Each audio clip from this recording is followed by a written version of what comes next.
আসসালামু আলাইকুম রহমতুল্লাহ। আলহামদুলিল্লাহ, আমার সৌভাগ্য হয়েছে আজকে হেফাজত ইসলামের শীর্ষস্থানীয় নেতৃবৃন্দের সামনে কথা বলার সুযোগ হয়েছে। আমি শহীদ খালেদ মোহাম্মদ সাইফুল্লাহ বড় ভাই। আমরা 5 ভাই ছিলাম। 2012 সালের 26 তারিখে আমার একটি ভাই রোড অ্যাক্সিডেন্ট করেছিল। 2013 সালের 6 মে খালেদ মোহাম্মদ সাইফুল্লাহ নারায়ণগঞ্জ মাদানীনগর 10তলা বিল্ডিংয়ের সামনে গুলিবিদ্ধ হয়ে শহীদ হয়েছিল। তখন সকাল 6টা বাজে, 6টা কি 7টার মধ্যে আমাদের হেফাজতের কিছু ভাই শাপলা চত্বর থেকে দৌড়ে আমার বাসায় চলে আসলো। আমি একজন শিক্ষক, আমি স্টুডেন্ট পড়াচ্ছিলাম।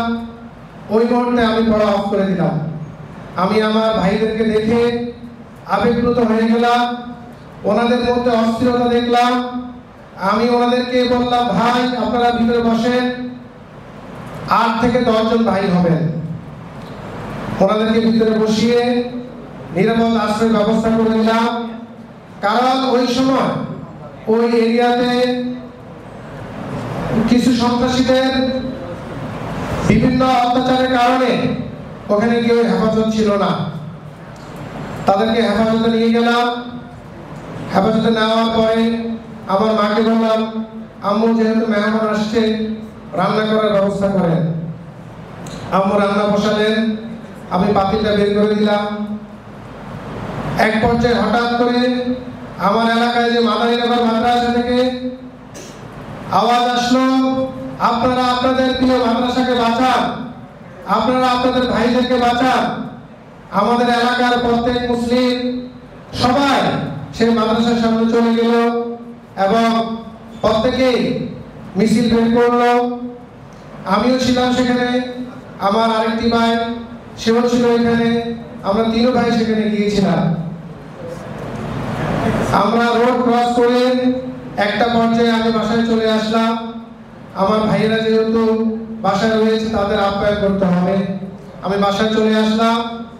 বাসায় চলে আসার পরে ঠিক 9টা থেকে 9:30 আমাকে আমার স্কুলের যে কেয়ারটেকার সে ফোন দিল, স্যার আপনার ভাইয়ের এই অবস্থা, ওকে 10তলা বিল্ডিং এখানে দেখেছি।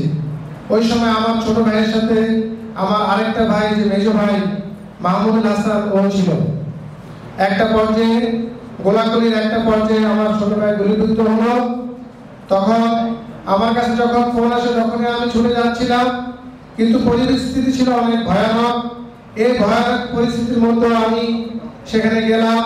ওখানে যেয়ে দেখলাম গোলাগুলি হচ্ছে, তারপরেও পরিবেশ মোটামুটি একটা অনুকূলে চলে আসছিল। তখন আমি ওখানে যাওয়ার পরে আমি আমার ছোট ভাইকে ওখানে পাইনি। তা আমার এক বন্ধু ছিল, তাকে আমি ফোন দিয়ে বললাম এই অবস্থা। সে আমার সঙ্গ নিল।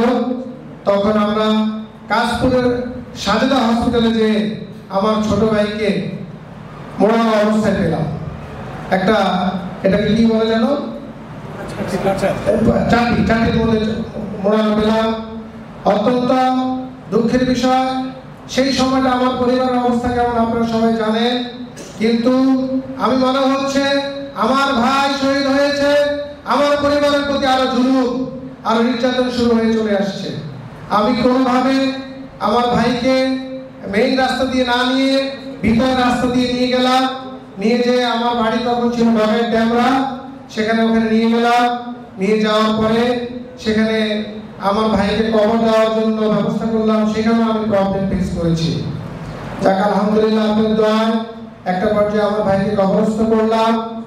আমি আজকের এই অনুষ্ঠানের মাধ্যমে আমাদের মামুনুল হক সাহেব অর্থাৎ যারা রয়েছেন, আমার খুব পছন্দের মানুষ আপনারা, আপনাদের প্রতি অনুরোধ রইল, আমরা পুরো বাংলাদেশে যতগুলো ইসলামিক দল আছে সবার মধ্যে যেন একটা ইউনিটি আসে এবং সকলের ইউনিটির মাধ্যমে এই ফ্যাসিস্ট সরকার যেন আমাদের বাংলাদেশে আর আসতে না পারে।